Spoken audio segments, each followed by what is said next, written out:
Welcome everybody to Rhonert Park, California. We're here at Double Decker Lanes. This is the 3rd annual Wine Country Open PBA Western Region tournament, and we are about set for the opening match here.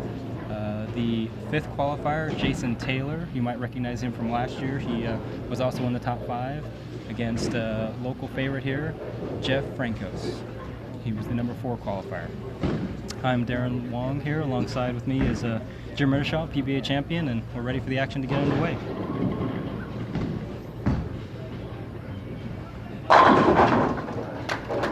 And a good start for Jason there with the strike.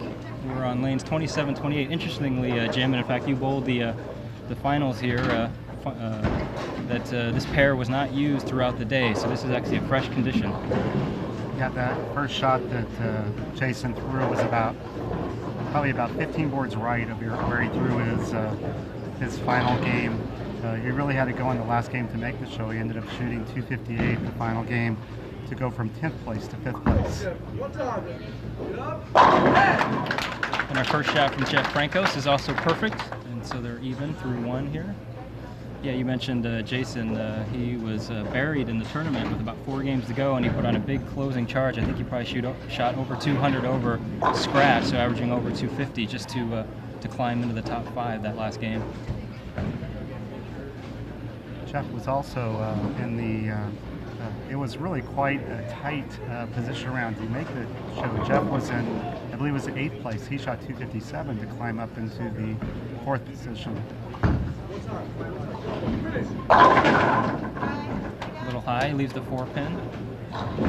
Yeah, I'm sorry. I'll say, yeah, it is a little unusual to see that. You were commenting earlier that the 8th place and 10th place qualifier or position round players actually ended up going around several players to make it into the top 5 here.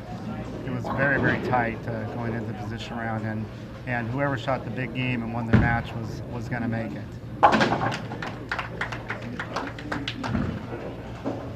Both Jeff and Jason put on quite a show that position round, and you can see both of them throw very strong bowling balls, so their pin carry is going to be good when they hit the pocket. And it was a demanding condition. Putting the ball into the pocket was something that you really had to make good shots in order to do that. Looks a little left.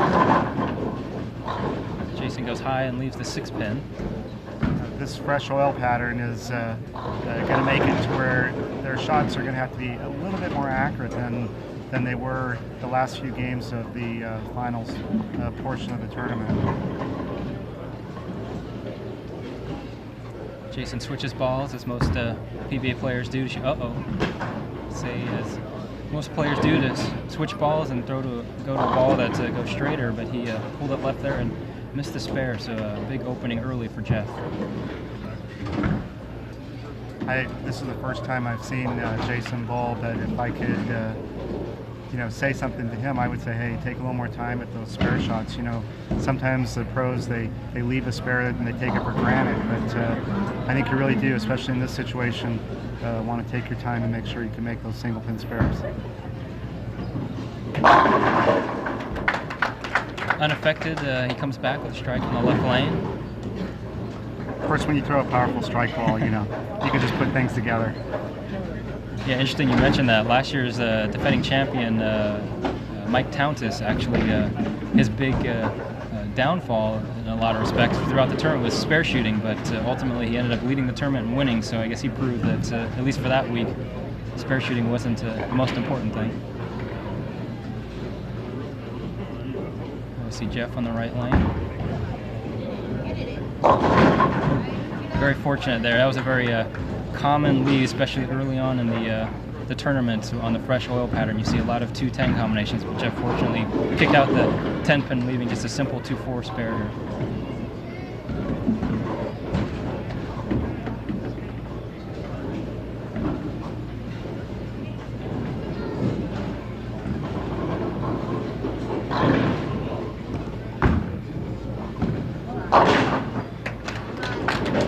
Makes the spare. He stays clean through 3. Jeff also switches balls for his spare shots. And that's usually the way to go. On today's condition, you don't want the ball, the lane to take the ball out of your hand. So you just get a straight ball, throw it hard and straight at the spare.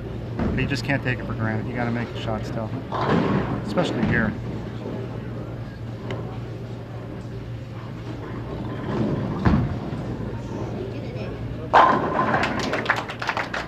And a strike on the left lane, and as you commented earlier with this fresh pattern, I've noticed that both players are probably about 15 boards right of where they were just a few minutes ago finishing their last match. How difficult is that for a player to go from kind of hooking the whole lane to having to change their whole line to the front? Well, I don't think it's hard for these players, the quality of these players, to make that kind of a move. But I think what's hard is they got to get a lot softer with their speed. They're just sort of stroking the ball. Good shot. They're just sort of stroking the ball right now, where the last game position round they were really going after it with a lot of speed, trying to throw the ball real firm, making sure they can get the ball down the lane. And here, they just got to get the ball on line, more than anything. They got enough hand in the ball naturally to get, the reaction. So it's just a matter of getting the ball on line.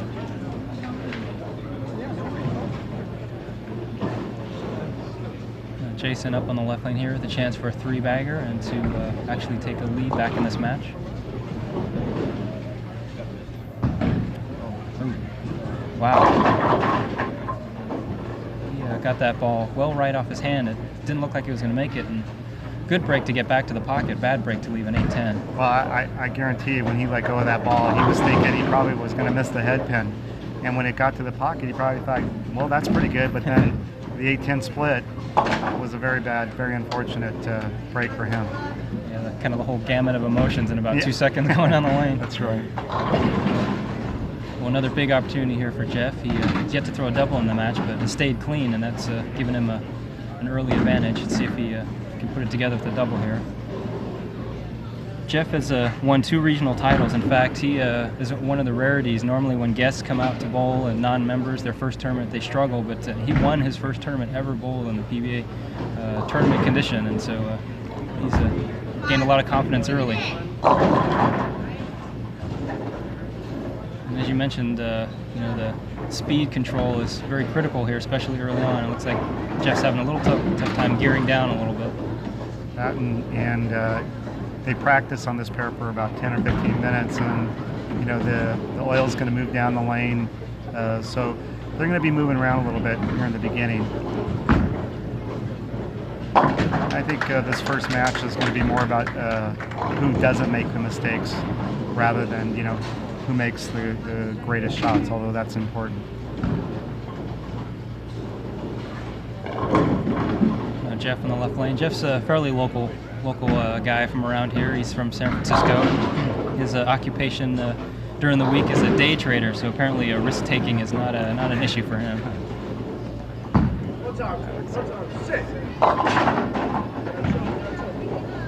Well, if there was one thing that you could not do on this condition was miss left. You had no chance to keep the ball right of the pocket if you got the ball anywhere inside your target, especially when on the fresh condition. Yeah, it was very evident with the scores here. It took just barely over 200 average, just excuse me, to make the top 16. Hard and straight at the spare, no problem. So Jeff staying clean right now has been the key factor to build this 21-pin lead as Jason steps up now in the right lane, trying to cut into that. And I actually participated in the tournament and crossed with Jason, so I got to see how he bowled throughout the tournament. And he was definitely a hit or miss. He shot a lot of big games and a lot of mediocre games, but he threw enough big games to get there. And a perfect strike on the right lane, and now he's got to figure out, do you think he's going to make an adjustment on this left lane, or do you think he just figures it was him? Well, I think that last shot, he just got it way right. I think if he focuses in on his target, but he's got to be confident. He can't risk missing left, as we saw Jeff just do. So he's got to make a good shot here. Yeah, that's a fairly typical adjustment in the bowler's mind, is after they miss a little right, is sometimes it's hard to be brave and trust it out there again. Looks pretty good. Looked like he just got a little bit soft on that one. I think that was the line he wanted, but probably not the speed he wanted. Yeah, that might have been the subconscious adjustment where you just want to help it up a little bit after going light the previous shot in that lane. Well, he needs to pay attention to the sparrow right now. Well, Jason does switch balls, although he does throw pretty much the same strike release, and very fortunate to make that sparrow on the left. It is a little unusual to see a player actually hook at it with a straight ball for the sparrow, but he obviously feels more comfortable doing that. I think that a lot of players, when they're shooting their sparrows, a lot of guys will switch balls. Some of them will switch balls and throw it straight. Some will throw their normal strike release. And like myself, I just throw it straight and throw my strike ball. I don't switch balls.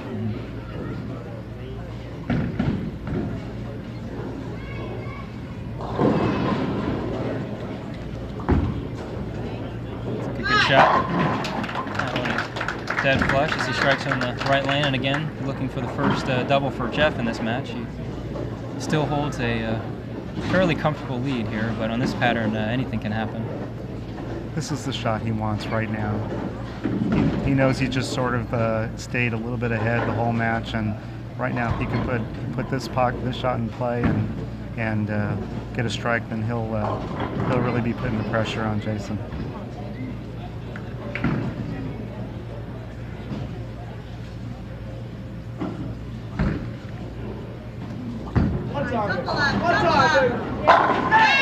And perfect shot again on the left lane for his first double, and you hear the cheers from his wife Emily. And Jeff is also the father of two. He has 2 kids, Jalen and Leanna. That was just a terrific shot. He went after it. He was very, very confident, got through the shot clean, and just trusted his ball perfectly. And Jason, really with his back to the wall, I don't think he's got much of a chance unless he can throw a double here in the 8th and 9th.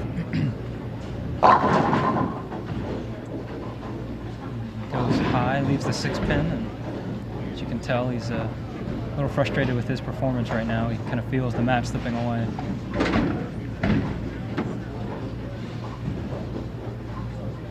You know, it can be a difficult thing sometimes when you work so hard and use up so much emotion just to get to the top 5 in the TV show to kind of regroup and refocus on the task at hand. Well, he definitely had a lot of emotion in the position round to get to this point, and he really needed every strike he got. Yeah, as it turned out, he ended up making the TV show by just 3 pins. It was very close. Looked like he actually tried to move in and circle it a little more, but same result, 3, 6, 9, 10 on the left lane. This match is all but over for Jason, unfortunately. But still a very strong performance. Like I mentioned before, last year he was in the top 5. I believe he finished 3rd, and so he seems to like it here in the Bay Area at double-decker lanes. He's had good fortune here so far, and fortunately misses the spare. Kind of let up into intensity at this point when he's mathematically eliminated from the match. Jason not only came a long way in score, but came a long way from his hometown. He's actually from Oregon, up in Klamath Falls, a very beautiful area of the country, and made the drive down here for this tournament.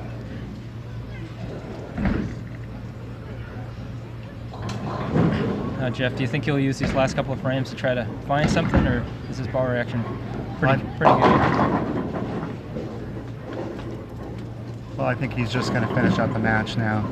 Yeah, this game is over, so Jeff is going to move on to bowl against Marv Sargent, who's the 3rd place qualifier, and he just wants to stay loose and doesn't want to get too emotional at this point. Just make shots.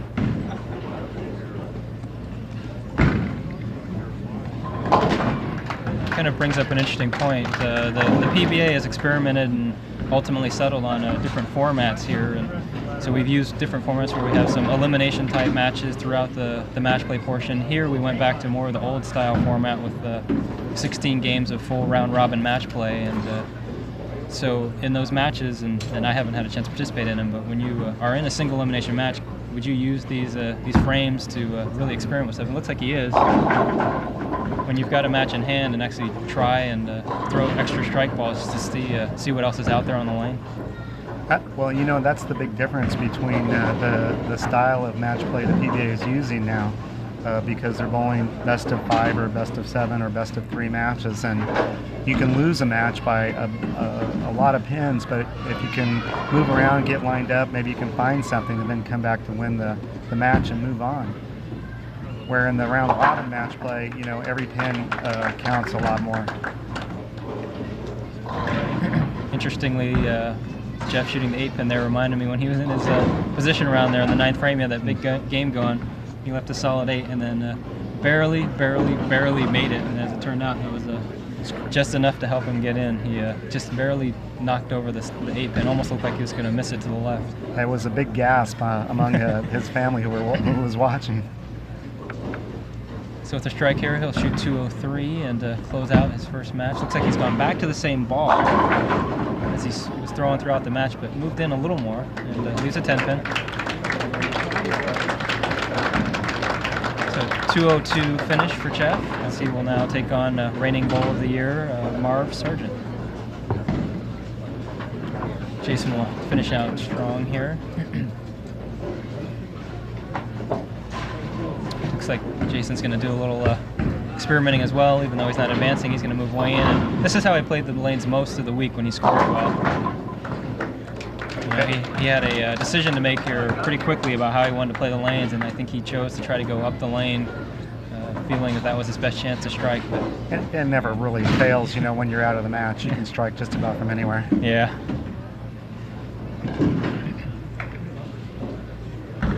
Well, Jason has a very good game. He's got a very powerful ball. He gets the ball down the lane, you know, feeds it to the arc point, lets it react on the back end.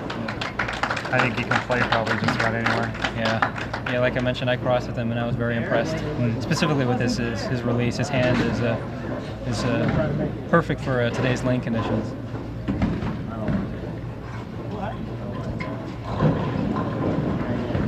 I bowled him 2 games in match play, and the difference between the 2 games was about 91 pins. But I bowled him the 3rd game of the 2nd block, and it was after that point that he got motivated. Yeah, and I think he just realized he might have played the lanes wrong, but that's how it goes in a 1-game match. You got to make decisions quickly, and sometimes you don't always make the right decision. So that concluded match 1 with Jeff Francos, the number 4 qualifier, defeating Jason Taylor 202 to 178. And now we will get set here for match number 2 with Marv Sargent against Jeff Francos.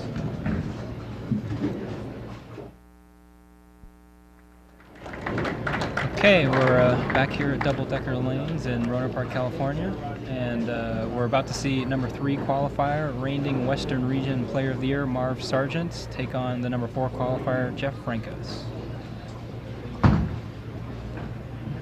And a perfect opening shot as Marv slaps out the 10-pin. And well, I think you're going to see a completely different line of play with Marv, because he likes to go much straighter than the other bowlers do. But his game is based on accuracy, not so much the power. So if you can get it up there to the pocket, then he's going to be tough. And now Jeff, let's see how he decides to play the lanes compared to last game. Looks like he's staying with his line and the ball that he used last game. Goes a little light, leaves a 2-pin. I've got to think in the back of his mind he's trying to figure out if that's the right area of the lane to play. He's a very versatile player. In fact, I've known Jeff for a long time, and he's made himself into really one of the best bowlers out here in the Western region, and he's very versatile, can do a lot of things with a bowling ball. So I'm sure he's got a lot of options in his head to figure out.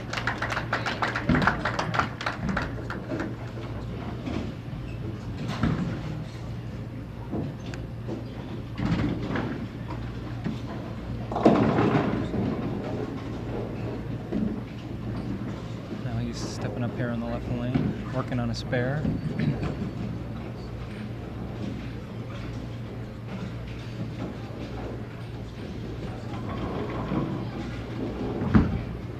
Looks like he moved in a lot. And he strikes, light hit, just saws the rack in half, and did look like he moved in there, Jim.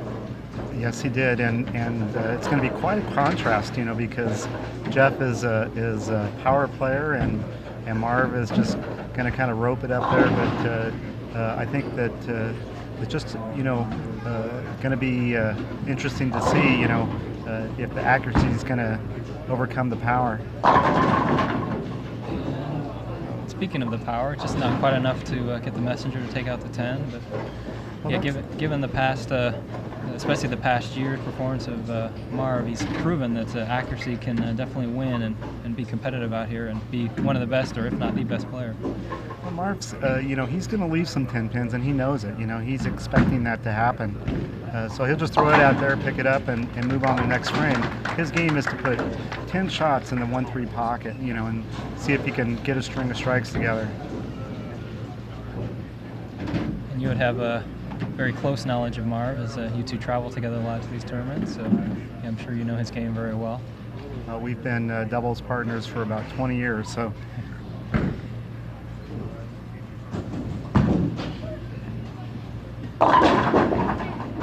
Left off his hand, he leaves the 6-10. The difficult thing for Marv is to trust his ball. He doesn't believe that he can miss right at all. So if he's going to make a little bit of an error, it's probably going to be a little bit left.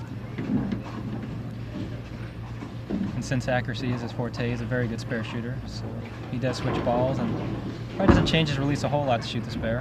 He covers it easily. He used to hook his ball at his spares all the time, but the last 4 or 5 years he's gone to that straight shot, and I think it's helped his game tremendously. He never missed too many spares to begin with, but now he hardly ever misses a spare. It'll be interesting to see what Jeff does in the right lane. He made that big move in, probably about 5-6 boards to the left with his target. Now let's see if he does the same on the left lane.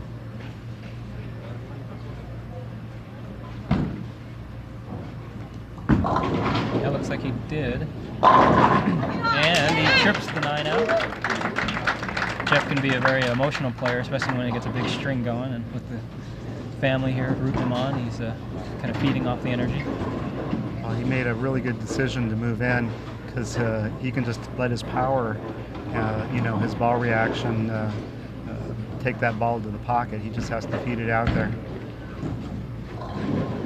And as you've mentioned, this contrast in style is interesting, because Jeff, where Marv creates area to his left, Jeff does the opposite. He creates a lot of area to the right with his power and his rotation of his ball.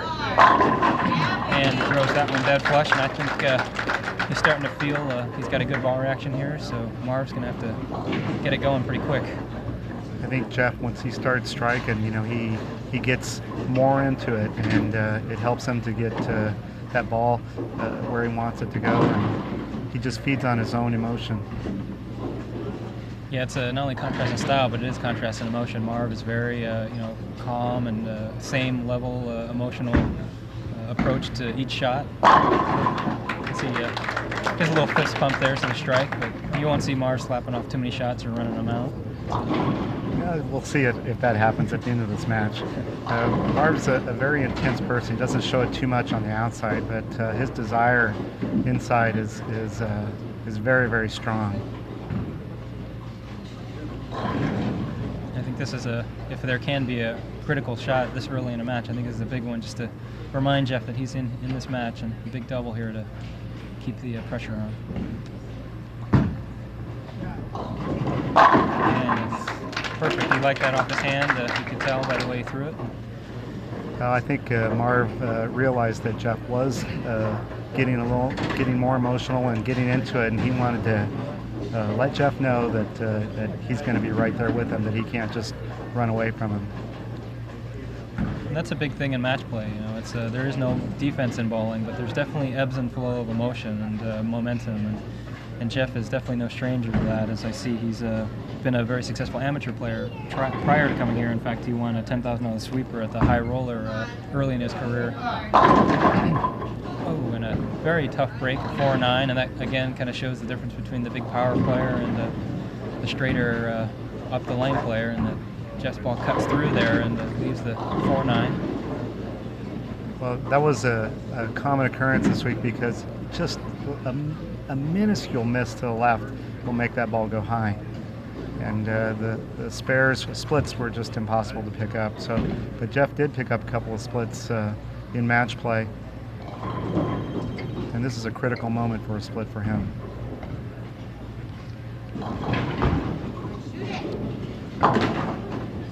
And he just gets the one, so all of a sudden he is down by a couple pins in this match here. Quick turn of events, one bad break, and all of a sudden he's behind after it looked like he was ready to make a big charge. See if he regroups here on the left lane.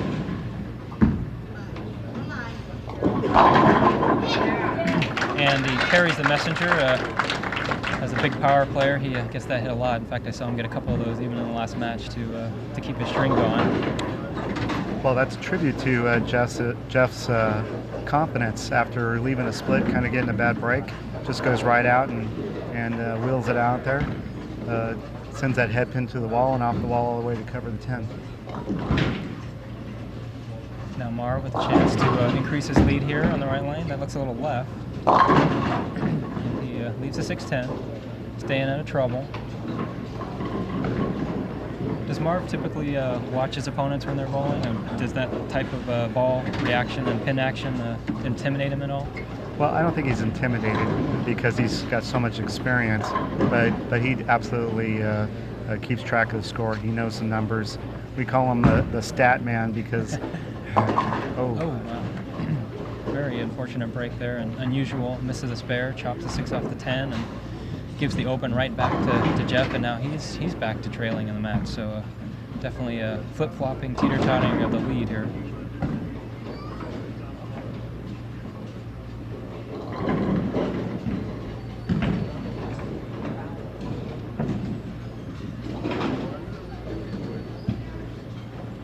Let's see if we can regroup here on the right lane. Pretty good shot, trips the 4 but leaves the 9, and unlike Jeff, was able to break up that split, so he has a simple spare here to remain close in the match.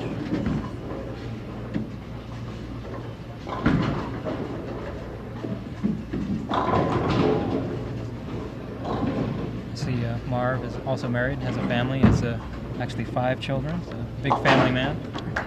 Yep, and his children are getting into the acting industry. Oh, wow. He's had several of his children star in some commercials as well as some television. Someday you may see them on the big screen. Marv is from the Southern California area, so easy to find auditions and things to do in the show business.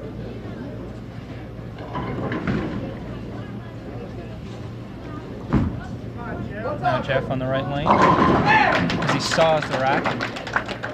That was a very big strike at this particular moment in the match. By putting, when Marv missed that spare, he gave up the lead, and then Jeff throws 2 strikes at him, and a third is going to put him in a very good position going into the final 2 frames. I guarantee you this is a shot that Jeff really wants to make. The strike here, you could take a 22-pin lead. Fell off that one a little bit, but still slapped 10 outs and a big 3-bagger here. Looked like he got that one a little bit inside, but his hand didn't quite go around it, and had a little more ball speed that was enabled the ball to hold that line. So now Marv steps up, his back really against the wall here. This is a must strike for Marv. He can still go off the sheet for 234. I think he's going to need all of that against Jeff. Another soft 10.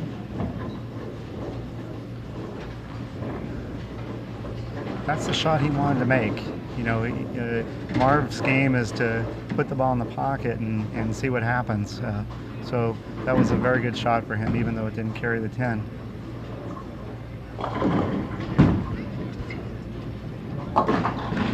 covers the spare. And he'll step up here in the 9th, still trailing by 23 pins. But now the best he can do is 223, and Jeff is going at a 220 pace, so he's going to need this strike here to give himself any chance whatsoever and hope for an opening from Jeff.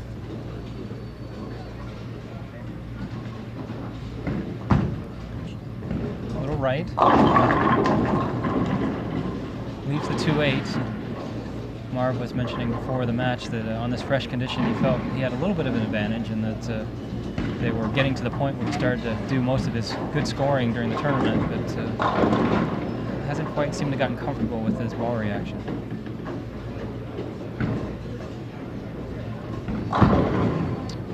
Goes cross lane, makes the spare. Interesting, he chose to shoot that kind of off the middle of the lane. He didn't really know what was going on in the middle. That was kind of a good guess, I think. Well, Marv, when he warms up, one of his habits is to shoot strikes, shoot the 10 pin, but always shoots a 2 pin, so he knows how to play that spare. It's a very good tip if you have time and practice to do that, to just kind of get a feel for what the middle lane's doing. And now Jeff here, pretty much with the match in hand. One more should definitely put this one away.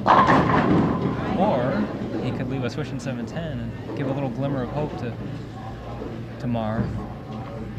Right now Marv can shoot 2-0-1. I think Jeff would still just need a mark in the 10th frame to hang on to this match. In fact, he may not even need that. I think with just good count, he's going to be all right. Takes the 1.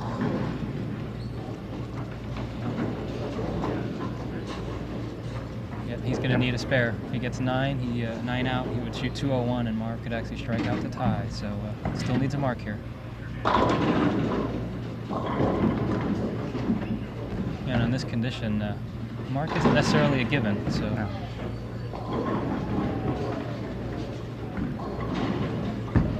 That's good.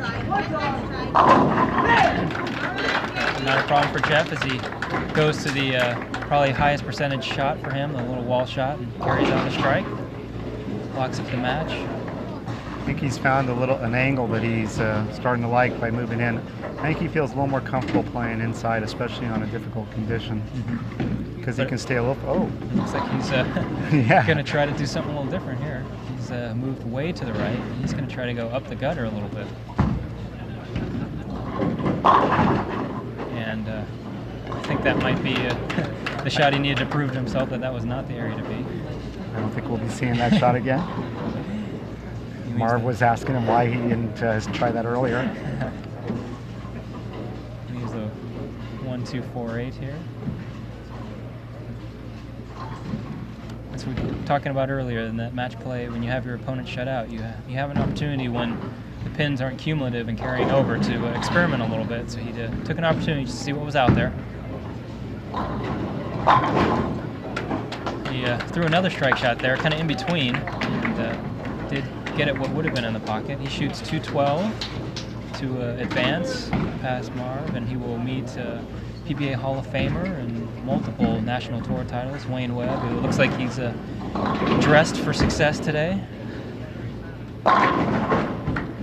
Marv is going to finish out with a strike here. You know, I don't have the stats in front of me, but I'm sure you would know last year. Did Marv actually win a title en route to being a PBA or a Western Region Player of the Year? Yes, I think he won in Watsonville last year. And but he had so many high finishes, especially at the end of the year. It was still very close at the end of the year, and he performed very, very well. And the last couple of years, Marv has set some goals for himself, and I think it's really motivated him to do well. And he's on pace to do it again this year. So Marv's bowling really, really good. With that spare, he shoots 191. So Jeff Francos wins the match 212 to 191 and will advance to meet Wayne Webb in the semifinal. We're now set for the semifinal, match number 3, with the number 2 qualifier Wayne Webb taking on Jeff Francos, the number 4 qualifier. here at Double Decker Lanes in Rhonert Park, California. Jeff starting the match in the left lane and misses left quite a bit there and gets a very lucky break to go Brooklyn and strike. And now we get our first look at 20-time national titleist, PBA Hall of Famer, former PBA Player of the Year, Webb. It's a very striking outfit he has on. That's right.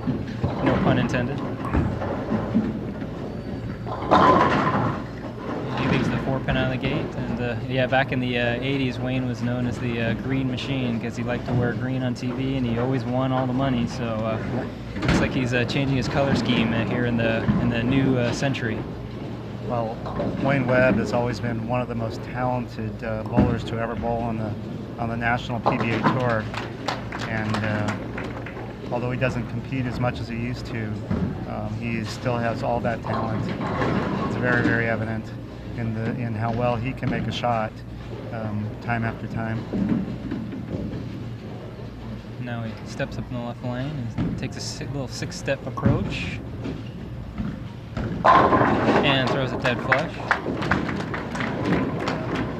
One of the interesting things I've noticed about Webb is he's, a power player like Jeff and like Jason Taylor, but he has the accuracy that somebody like a Marv Sargent does. I think that's what makes him so successful. Yeah, that's a deadly combination to have. Wayne has also gone to what's becoming more and more popular among some of the power players is that Sarge Easter grip on his bowling ball, where he throws a fingertip grip with his middle finger and a conventional grip with his ring finger. Interesting. I didn't know that. Robert Smith, who bowls out on tour and a very powerful player, Mike Devaney, who won his first national title earlier this year, has really popularized that grip. Jeff needs to take advantage of that Brooklyn that leaves the 10-pin. And as we're talking about some of those players, it'd be interesting to note that this is one of the better money-wise and well-run professional tournaments on the Western region schedule, and as a result we get a lot of high-quality, very talented, nationally recognized players here. Obviously Wayne, who's in the finals today, but several other touring players like Paul Fleming, who made the show last year, and Brian Smith, and players who come from all over the country to just compete in this very well-run tournament. So the folks here at Double Decker and Jim Decker, the proprietor, do a great job, and the players really appreciate it.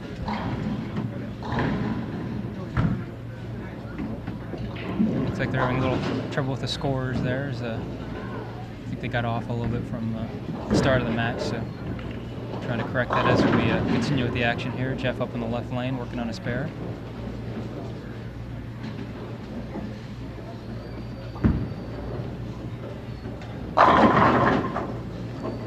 And he leaves another soft 10.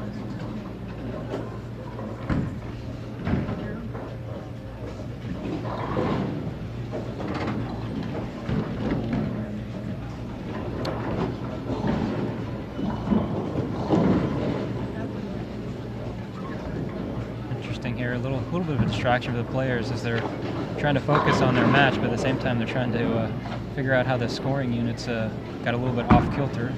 As Jeff makes a spare.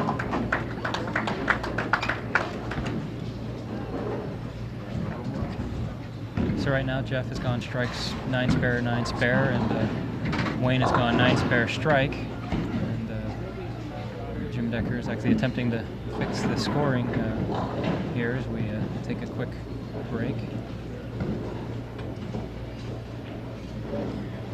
We mentioned some of the other bowlers who bowled during the week. We also noticed that in the top 16, very interesting that compared to last year, there were 8 players, so half the top 16 that made the finals last year also made the finals again this year. So apparently, people's success and the ball roll that match up with this house carries over from year to year despite the difference in lane conditions. This was the C pattern that the PBA uses, which is it's a very challenging pattern. Wayne just seemed to have it mastered from the very first shot. Qualifying, he was able to figure it out right away and I think he's just sort of breezed his way through. I expect to see him, if he needs it, show a little more emotion and really get into the shot. Wayne working quickly here, and you'll notice that if you did watch the telecast in the 80s and 90s, that Wayne used to hold the ball down with one hand, but he's gone back to more of a traditional holding the ball with two hands to start. And throws a three-bagger here to put some quick early pressure on Jeff Francos. And Jim, you mentioned his grip. What exactly does that Sarge-Easter grip do in comparison to just a normal conventional fingertip grip? Well, I think for the power player, it allows them to get the ball to skid a little further down the lane before it grips. It doesn't want to roll so early, so that they can feed that ball to their arc point a little bit easier instead of having to throw it so hard. Now Jeff on the right lane. And he gets that one in a little bit. And looks to be a little bit out of sync. I don't know if a little bit of a break or maybe the reputation of the player that he's bowling against is factoring into him a little bit. Well, I think after you've won a couple of matches, you're bound to have a little bit of a letdown. But after a next, you should make this spare, and he needs to get himself motivated right now. Make a good shot, get his confidence back. We've talked a little bit about different formats, but I've got to think with this format, that's got to be one of the more difficult things to do, which is to go up the ladder, start from the first match, and win 4 matches because the lanes are changing, your opponents are changing, and your emotions are kind of riding the roller coaster a little bit throughout.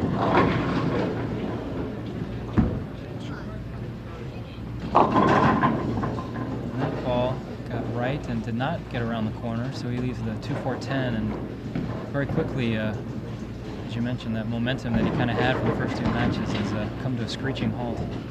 That's, and I think a lot of times in the top 5 format, the player that continues to bowl tends to develop a feel for the lane.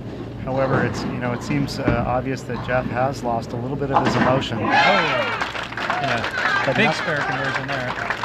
But a nice split conversion can help bring it right back. That was pretty critical there. Wayne could really put himself in a very strong position here as he steps up in the right lane. Yeah, it's obvious that Wayne has a lot more television experience this format. He's very, very familiar with, and he knows that making that spare, might have lifted Jeff up a little bit. So he just wanted to go ahead and do his business and not let Jeff back in the match if he can help it.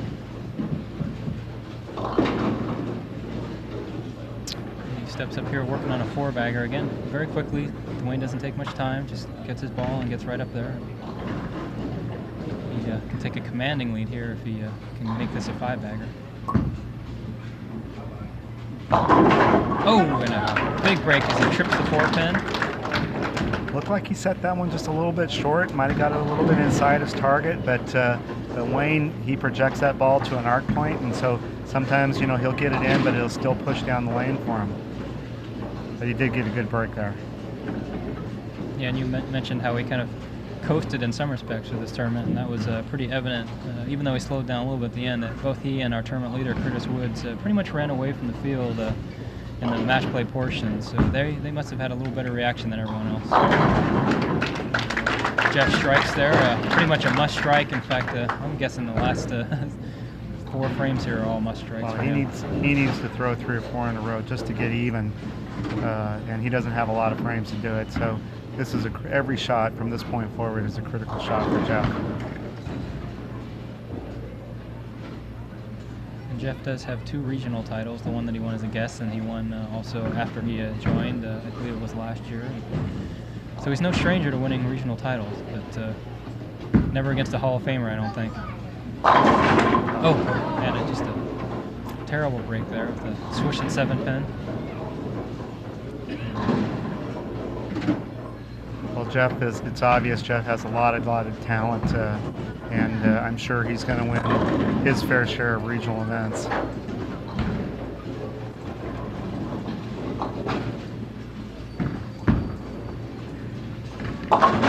Makes the spare. And Wayne, right now, I think just trying to keep in rhythm. He's he's pretty confident right now. He looks very comfortable, and so I don't think he's going to have any letdown here. I think he's just going to keep striking and bring on Curtis Woods.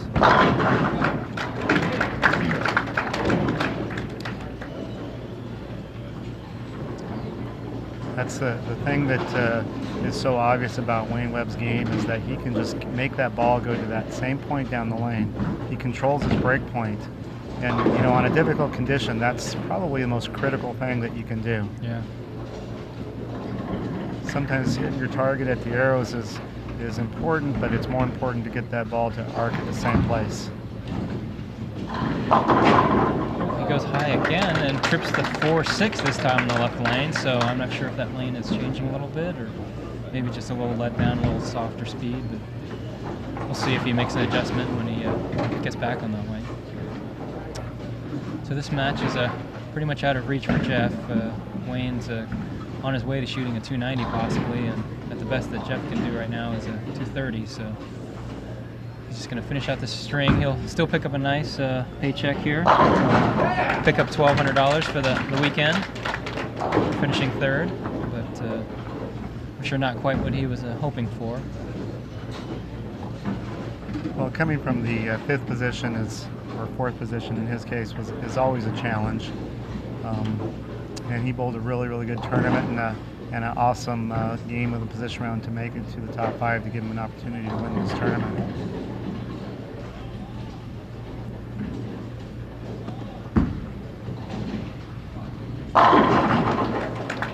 And as you have said in earlier matches, when it's all over, it seems to be very easy to strike. As he throws a double there in the 8th and 9th. And Wayne looks like he's got a plane to catch because he's already up on the approach and ready to go.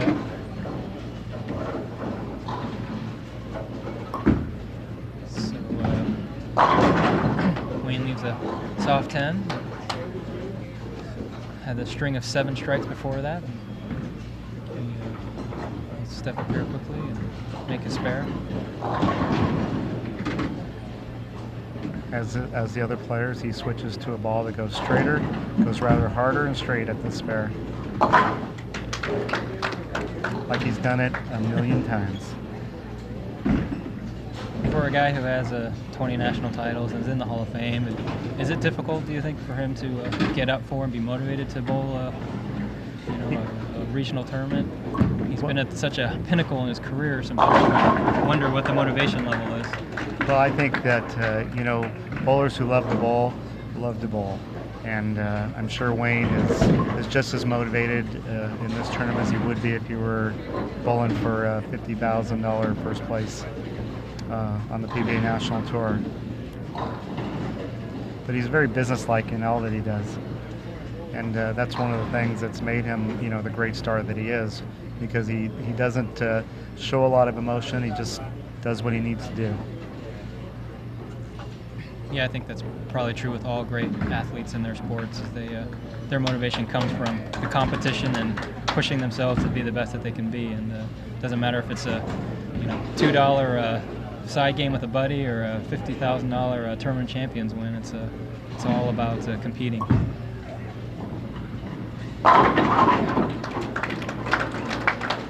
So there's a double here in the 10th after a little break to get the dead wood there. He's going to shoot a 260 game and move on to meet our tournament leader, hometown favorite, local hero, Curtis Woods, from right here in Santa Rosa, Rhonert Park area. He's going to have the crowd behind him, and interestingly, probably 2 of the players of shorter stature in the field are going to be competing for the title here. These are 2 men after my own heart.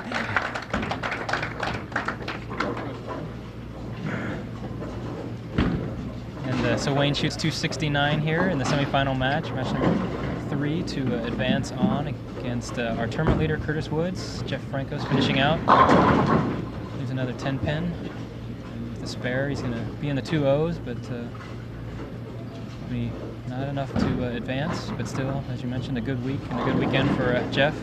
Go back to have a little extra money in his pocket to put down on some stocks. Yes.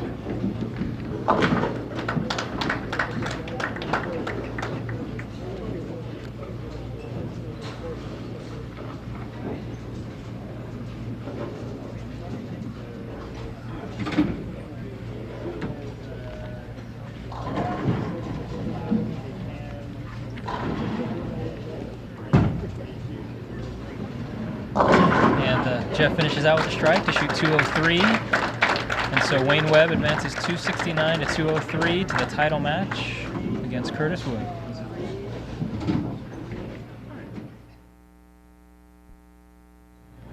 We're about to enter our title match here for the third annual Wine Country Open here at Double Decker Lanes in Rhonert Park. You see a nice shot of the champagne on ice there for the champion and the nice trophy. This match will be between the #1 seed, Curtis Woods, who's the local hometown favorite. In fact, he bowls at this house, practiced at this house, but helped pull together the tournament and the sponsorship. It's got the whole crowd behind him against PBA Hall of Famer and #2 seed, Wayne Webb. All right, here we are for our championship match. 2003 Wine Country Open. Wayne Webb, Curtis Woods. First, Wayne to start the final match.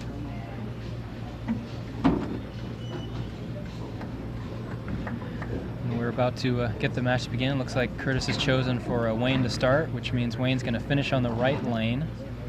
And Wayne coming off that 269 game, I don't think he has a preference on any lane. And this will be, again, an interesting contrast in styles. While Curtis can hook it, he's, I think, elected to try to go straight and go up the gutter, and Wayne's hooking it to the gutter, and we'll see which one prevails today. Looks like Wayne might have made an adjustment. Remember, he went high the last couple of times on that left lane, and he's moved in a little bit and goes light and carries the wall shot to start. And now we'll get our first look at Curtis Woods. And players are similar in stature, but that's probably about where the similarity ends in how they throw it. Wayne, like I mentioned, likes to loop it, really gets a lot of hand in it. And Curtis is a tweener, kind of in between a straight player and a guy who really hooks it. He's going to have his hands full with Wayne here as he steps up in the right lane. I think we'll also see a contrast in emotion. This is interesting. Curtis threw all his practice balls outside the second arrow, and he strikes here on his first shot to start the match, playing more in the track. Very interesting decision there. I don't know if he threw balls there during practice. I didn't see him, but maybe he, since it's his home house, he knows something that no one else does. A little decoy there.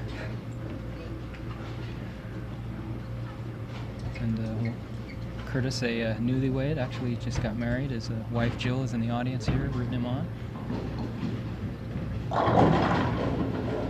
He has 3 regional titles, but I'm sure this would probably be his most cherished, being in front of all his family and friends.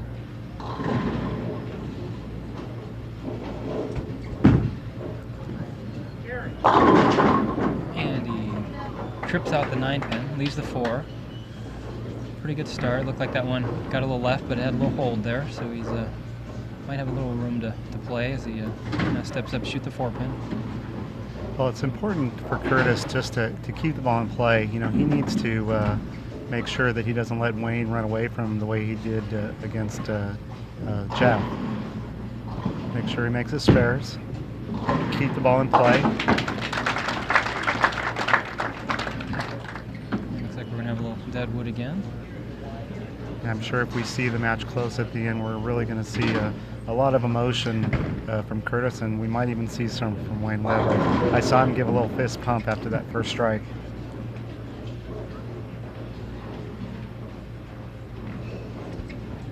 So we have a little break here, getting the pin out of the channel there.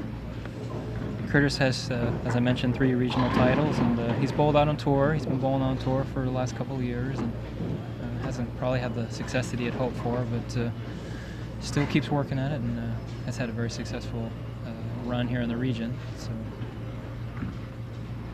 and Wayne now steps up in the right lane, and he's taking a little more time, maybe a little more serious now that it's the title match and the ultimate of his goal. And resets. Interesting, he didn't completely reset. He just kind of stepped back and started over. Oh, he leaves a solid 10. His first real tap that we've seen. Switches balls, and the rack's gonna have to hurry up and get up before he throws it here.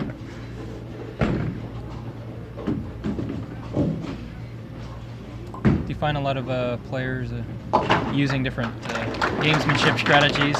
Quick bowling, slow bowling to mess with the rhythm of their players. That used often. I think that there are players that do that, but these players, I think, are going to go at their own pace. Wayne just has a quick pace. He's ready to go.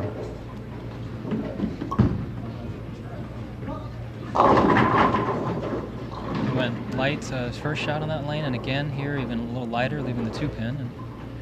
And it just shows you, when you're bowling for the title match, the money isn't necessarily the most important thing, and even some of the best players in the world just to have that little extra thought.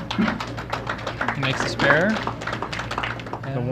But Wayne's a true professional, as is Curtis, and they'll make very, very good shots when it comes down to it at the end. The lanes may be changing a little bit too for Wayne. The oil, as the games go on, the balls kind of carry the oil down farther in the lane, and actually makes that arc point a little tighter, a little harder to get the ball around the corner. So we'll see what kind of adjustment he makes. Now Curtis in the right lane.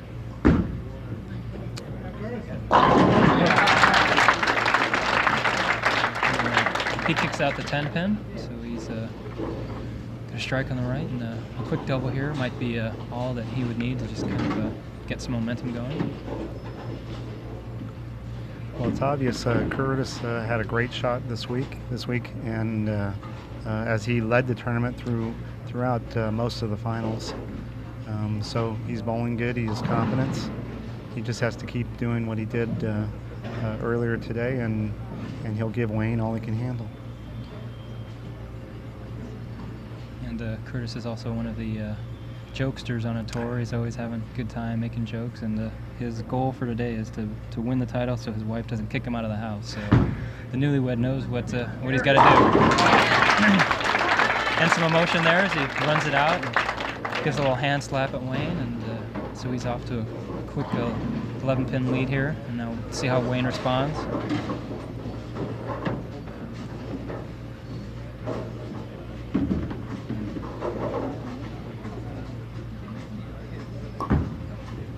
Looks a little left. Oh! Wow. Very fortunate there, not only to break up the split, but then to get a double bonus and actually a strike there, tripping out the 410. So Wayne. He goes very high on that shot, and somehow gets the 4 and the 7 to fall. Wayne made a little motion with his hand afterwards, indicating that he thought he kind of turned that one early. So that loose and easy repeating shots that he had last match might be a little bit harder to repeat in this title match here.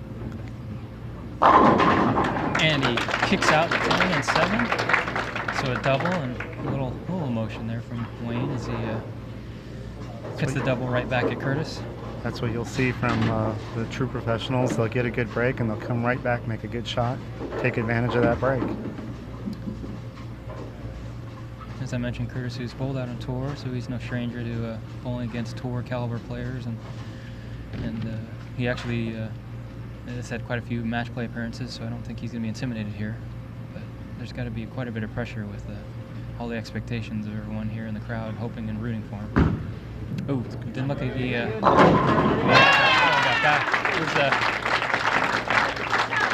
looked like he got that a little right and didn't catch it, but his reaction definitely was a little surprised at that. But strikes as we have another pin in the gutter here. So, let's see if they get that between frames. Curtis seems to have found a little ball reaction here. Very interesting to me that he never threw a ball there in practice, but immediately moved there. Perhaps that was where he played earlier this morning and was just experimenting in practice. That's definitely where the shot developed to during the match play portion, right there between the first and second arrow.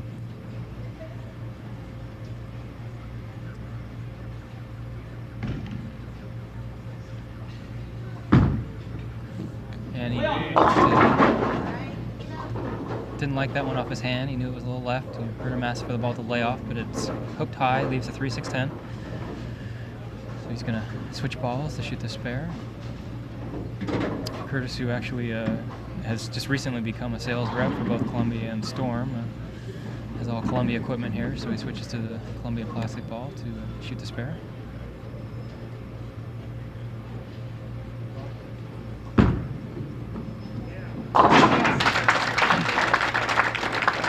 makes the spare. So after a 3-bagger, he's spared up here in the 6th frame, and Wayne will step up here after we get the pin out of the gutter and have a chance to take the lead back in the match.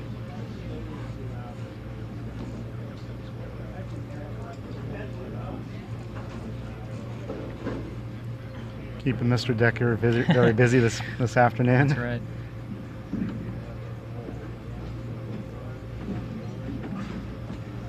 Well, like you say, they've really put on a great event here at Double Decker Lanes. As one of the bowlers, I'm just very appreciative to the work that they did and the work that Curtis did to bring in added money, and it's really a treat to come up here. Now Wayne on the right lane, and he slaps the 10 out, puts a 3-bagger of his own together, and is taking a little lead here by a couple pins in the match. He can extend that to 12 if he can make this a 4-bagger. You just get the feeling that Wayne has all the confidence in the world, all the experience of titles, and he's not fazed by any of this.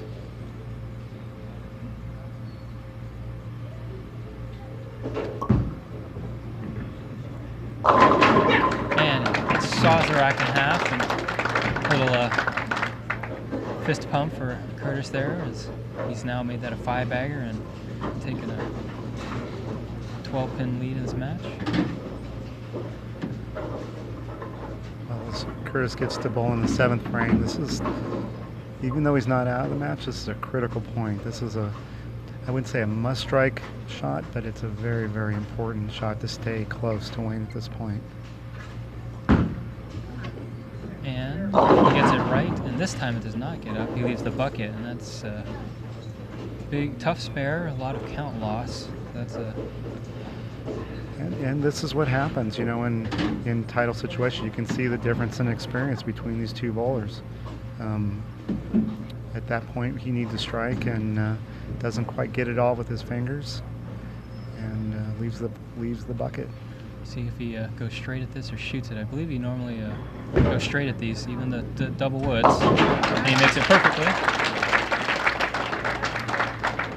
So keeps him in the match, although he's now down 16 pins.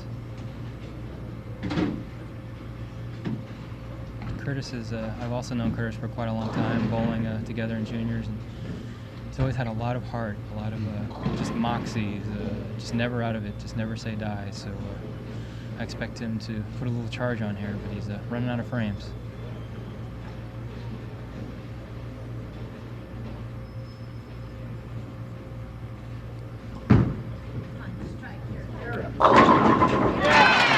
Carries the wall shot. Now Wayne steps up in the 8th and 9th, and this is really, for him, I think he's been in this situation before. He knows if he gets these two, I think it's big time pressure on Curtis, and he can probably sense that this is his chance to just take full control of the match.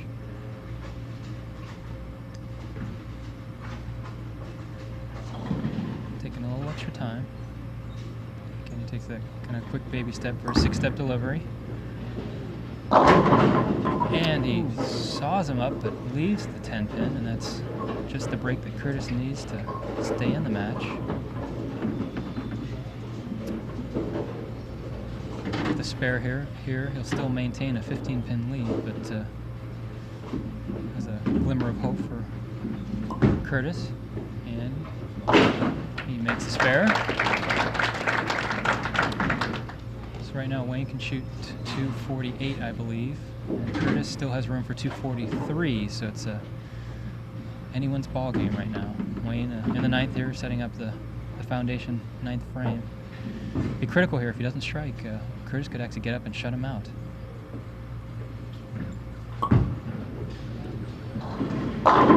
And he trips out the 4-9 again. Big break. Big break for Wayne Webb on that shot. That ball was a little left at his target, and it rolled up high, but still managed to kick out that 4 in the 9th pin. So now Curtis stepping up in the 9th and really needs this one to have any chance to win. As I mentioned, he can still shoot to 243. Could force Wayne to double if he gets them all. But I haven't been in this situation a lot, but I always feel this is one of the toughest shots to make when you feel like you need to get them all, but you still got a lot of frames to go, a lot of shots to go. He just wants this one. He's not worried about the 10th frame yet. It's got a hold. Got that one left, and he leaves a 6-10. Well, he's not out yet. He needs to make a spare, regain his composure, see if he can throw 3 strikes in the 10th, and he's going to need a little help from Wayne Webb.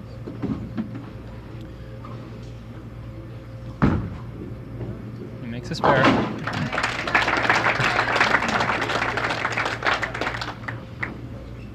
So now he steps up the left lane. Still has room for 223. It would force Wayne to mark if he could double here. Again, he's got to take them one at a time. He's got to regroup there. It's disappointing, but he's still got a chance. Looks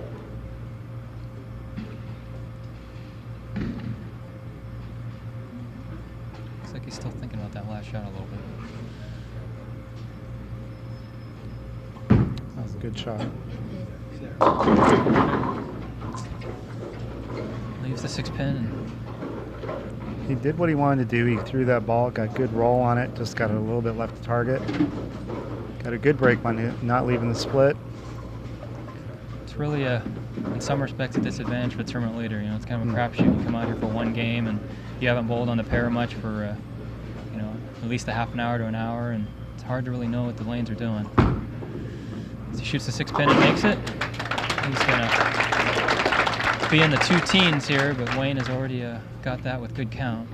So Curtis, I know, very disappointed in his score here, but he's had a great tournament. He's a tournament leader and has nothing to be ashamed of. Should be very happy with his performance for this weekend. Leaves another 6-10. Just looked like he didn't really have a good feel for the ball reaction out there. He shoots 210 exactly.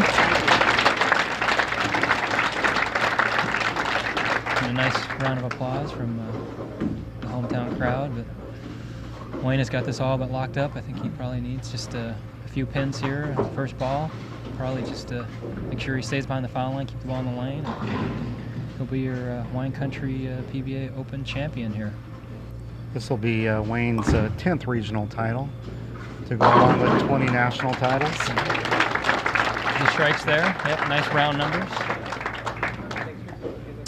And he's going to back up that 260 with the 240 here to win the title if he gets another one. Just a really dominating performance. You kind of mentioned that he kind of cruised through the tournament. It almost felt like he, if he wanted to, could have ran away with and hit from the field a little bit, but wasn't quite maybe motivated enough to keep striking. But he turned it on when he needed it, and he's going to shoot 240 here.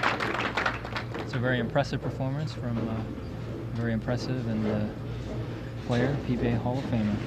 Showing us why he's elected the Hall of Fame in '93. And I'm sure a lot of the regional players are wondering and hoping why he's still not out on the national tour. Yeah. And wish he would continue to go play on the national tour. Yeah. He's actually moving closer to the area here. He's told me he's moving to Sacramento here.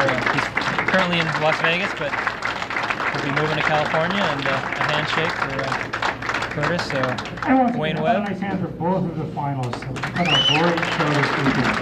So Wayne Webb takes home a $4,000 check, winning the title match over the top Now, seed. before everybody leaves, we're going to do our presentation for first and second, and presenting our checks is our host right here from Double Decker Lanes. How about a nice hand for Jim Decker? Always really appreciate all the hard work that he puts in. We're having the award ceremony here. You cooked spaghetti last night, chased dead wood today. We do appreciate all the hard work. All right, our runner-up this year, finishing in second place right here from Santa Rosa. He's one of our hosts. He's responsible for bringing the PBA to Rhonert Park. Earning a check for $2,000, Curtis Woods.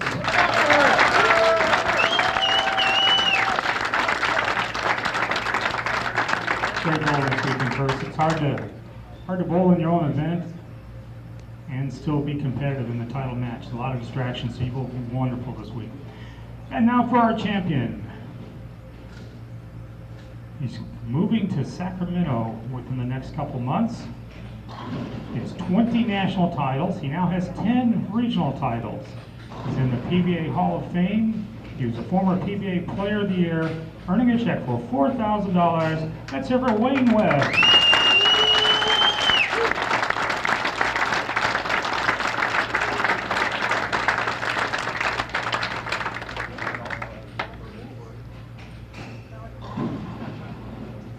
Yeah, Wayne, why don't you step up there in the bowlers area and say a few words to all the fans too. I'd like to thank everyone here. Curtis, Jim, everyone's done a great job.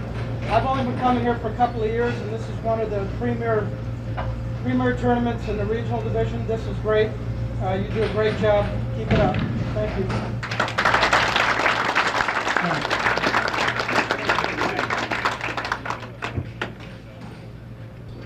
And that concludes the 2003 Wine Country Open here at Double Decker Lanes in Rhonert Park, California.